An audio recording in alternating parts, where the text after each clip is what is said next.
गोंदिया में चाकू की नोक पर 22 लाख रुपए के सोने चांदी के आभूषण और नकदी लूटने वाले बाप बेटे को पुलिस ने महज 12 घंटे के भीतर गिरफ्तार कर बड़ी सफलता हासिल की है। दोनों आरोपियों को मध्य प्रदेश से पकड़ा गया है। 25 जनवरी की रात गोंदिया शहर से सटे फुलचुरपेट गांव में प्रतीक उके के घर दो आरोपियों पिता और पुत्र ने जबरन प्रवेश किया। आरोपियों ने प्रतीक उके और उनकी मां को चाकू दिखाकर डराया और घर में रखे सोने चांदी के आभूषण और नकदी सौंपने के लिए मजबूर किया। जान के डर से मां बेटे ने घर में मौजूद कीमती आभूषण और नकदी राशि आरोपियों को दे दी। घटना के बाद शिकायत मिलते ही गोंदिया ग्रामीण पुलिस मौके पर पहुंची और जांच शुरू की। संदेह के आधार पर पुलिस ने आरोपियों के घर पर दबिश दी, लेकिन वे फरार मिले। इसके बाद पुलिस ने मोबाइल लोकेशन ट्रैक कर मुख्य आरोपी मुकेश डोगरे को लांजी तालुका से गिरफ्तार किया, जबकि उसके बेटे आर्यन डोगरे को बालाघाट जिले से एसटी बस से यात्रा करते समय हिरासत में लिया गया। पुलिस ने आरोपियों के पास से चोरी किए गए सोने चांदी के आभूषण और नकद राशि बरामद कर ली है। पुलिस जांच में सामने आया कि आरोपी बाप बेटे शिकायतकर्ता के पड़ोस में ही रहते थे और घर की पूरी जानकारी होने के कारण उन्होंने इस वारदात को अंजाम दिया। जहां पुलिस ने नागरिकों से अपील की है कि वे अपने घर और निजी जानकारी किसी के साथ साझा कर सतर्क रहे। हा जबरी चोरीचा प्रकार आहे। दिनांक 26/1/2026 रोजी गोंदिया ग्रामीण पोलीस स्टेशन अंतर्गत सेल्टॉक्स कॉलनी येथे रात्री 12:30 वाजता एक जबरी चोरीचा प्रकार घडला होता।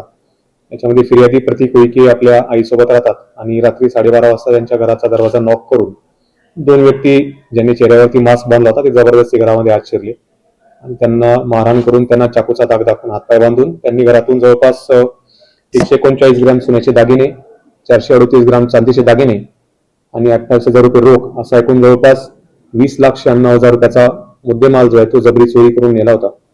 या घटनेची माहिती मिळताच क्राईम ब्रांच आणि लोकल पोलीस स्टेशन यांनी घटनेचा तपास सुरू केला आणि दुसऱ्याच दिवशी सकाळी दोन संशयितांना ताब्यात घेऊन त्यांची घरझडती घेतली असता त्यांची चौकशी केली याच्यामध्ये आणि चौकशीनंतर त्यांना सोडून देण्यात आले, परंतु त्यानंतर पुन्हा एकदा त्यांचे वर्तन संशयास्पद वाटले। त्यांचं लोकेशन करून त्यांना अटक केली असं त्यांनी घटनेची कबुली दिली आणि जवळपास पूर्ण 20 लाखाचा मुद्देमाल त्यांनी काढून दिलेला आहे। त्याचबरोबर त्यांनी गुन्ह्यात वापरलेला मोबाईल आणि एक स्कूटी ही सुद्धा जप्त करण्यात आली आहे। हे दोन्ही आरोपी मूळचे कुठल्यात यांना काही गुन्हेगारी पार्श्वभूमी आहे का? दोन्ही आरोपी काही वर्षांपूर्वी छत्तीसगड येथून गोंदियामध्ये स्थायिक झाले असे समजून येत आहे। आपले लोकल तर त्यांचे काही क्राईम रेकॉर्ड दिसून येत नाहीये, परंतु त्यांचे फिंगरप्रिंट्स वगैरे आम्ही काल घेतलेले आहे। इतर राज्यांमध्ये त्यांचे काही पूर्वीचे क्राईम रेकॉर्ड आहे का ते आम्ही चेक करत आहोत। त्याच्यामध्ये मोटरसायकल आणि मोबाईल घेऊन एकूण किंमत किती आहे सर? त्याच्यामध्ये मोबाईल, मोटरसायकल आणि एकूण जप्त मुद्देमाल असा जवळपास 22 लाख रुपयांचा एकूण टोटल मुद्देमाल आपण जप्त केला आहे। चोरी झाल्यानंतर कुठल्या दुसऱ्या राज्यामध्ये पळून जाण्याच्या बेताबीत त्याच्यामध्ये आरोपींना ज्यावेळेस आपण पहाटे ताब्यात घेतला आणि घरझडती घेतली त्याच्यावेळेस काही त्यांनी माहिती दिली नाही। त्यानंतर आपण काही वेळ चौकशी करून त्यांना परत सोडून दिले। त्यानंतर काही वेळाने आपली टीम त्यांच्या वेळी पुन्हा एकदा चौकशी करण्यासाठी गेली असता त्यांच्या घरी लॉक लावलेले मिळून आले होते। तर लॉक लावल्यावरती आपला संशय अजून बळावला आणि त्यांचे आपण लोकेशन काढले असता पहिला फिर्यादी तो मध्य प्रदेशमध्ये बालाघाटच्या जवळ त्याचे लोकेशन आले। तर तातडीने आपली टीम जाऊन त्याला रस्त्यावरूनच तिथे ताब्यात घेण्यात आले। तिथे त्याला विचारपूस केली असता त्याने सांगितले की ही चोरी त्याने त्याच्या मुलासोबतच केलेली होती। मुलाचं लोकेशन विचारलं असता त्याने सांगितलं की त्याने मुलाला बस स्टँडवर ड्रॉप केलेलं आहे। तर मुलाचं लोकेशन काढलं असता तो सुद्धा एका बसमध्ये होता, त्याला सुद्धा बसमधून ताब्यात घेण्यात आले। ज्यावेळेस त्याला बसमधून ताब्यात घेतले त्यावेळेस त्याच्याकडे एक पिशवी होती, त्या पिशवीमध्ये सर्व मुद्देमाल मिळून आला होता।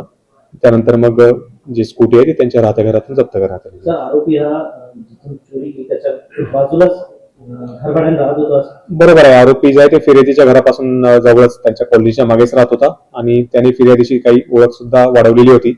फिर्यादीकडे तो काही दिवसांपासून वारंवार चक्रा मारत होता आणि त्यांच्याशी ओळख वाढण्याचा, त्यांची जास्तीत जास्त माहिती काढण्याचा तो प्रयत्न करत होता आणि त्या माहितीमधून त्याला समजले होते की फिर्यादींकडे थोडा चांगला पैसा आहे वगैरे आहे।